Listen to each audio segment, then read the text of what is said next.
Hare Krishna, thank you very much for joining me here. Welcome back to my channel. Please comment, rate, share, subscribe, and let me know how I'm doing, how I can serve you.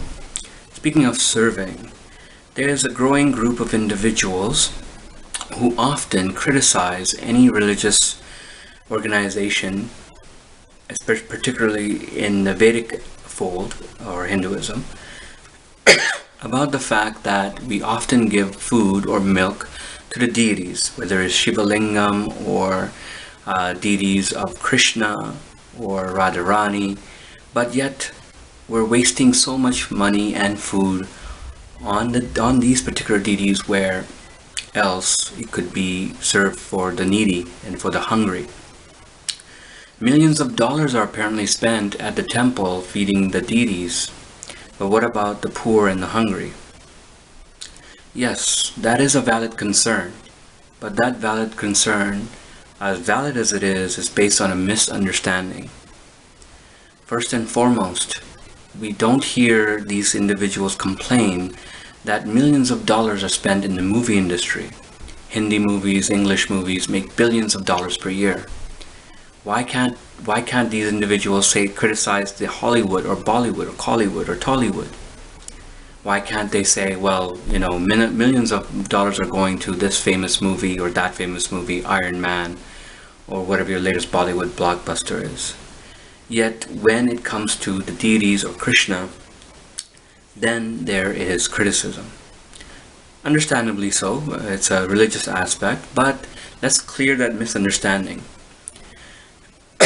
The temple, or at least in ISKCON temples and many others, even in Sikh temples, what we do is that we first offer food to God, Krishna, and then we offer it to everybody else. Thus it becomes prasadam. Millions of people are hungry every day, whether they're poor or not.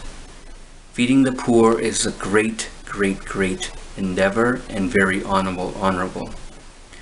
It should be noted that ISKCON at least has a Food for Life program which feeds millions of people per day. So when we need to criticize, we should first understand what is the perspective and reasoning behind these rituals. Food that is purified liberates you from the cycle of birth and death. Yes, millions of people are hungry and they're suffering, but everybody's suffering. There are those who have never experienced hunger in the broad sense of those who are hungry and homeless, and yet they're suffering. There's mental issues, emotional issues, psychological issues.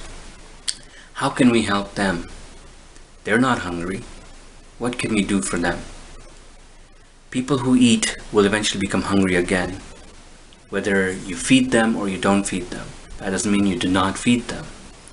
We feed them prasadam because that helps you get liberated from the cycle of birth and death, this place of misery. So when we do that, when we offer food to the deities, we're blessing the food. It's called bhoga, and thus it becomes, when offered, becomes prasadam. I would recommend each individual to do some research. Google what Hare Krishna movement is doing. Do some research, various Sikh temples, various Hindu temples.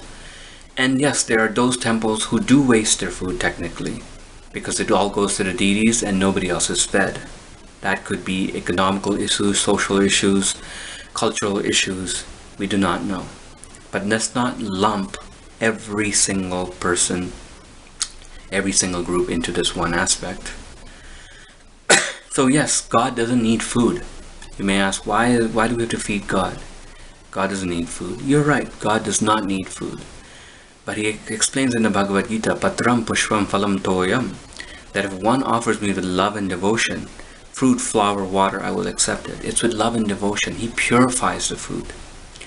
And when we eat that food, we become purified. So I hope that clears up many misconceptions. Yes, feed the hungry, feed the needy, but give them prasadam. Do not fill their bellies temporarily. Give them something more permanent, an ability to gain access to places where abundance of food is there, and honor them by giving them prasadam. So I hope that make things clear. Thank you very much. Join me on my Facebook group, Just Transcend. Link will be below. Comment, rate, share, subscribe. Thank you. Hare Krishna.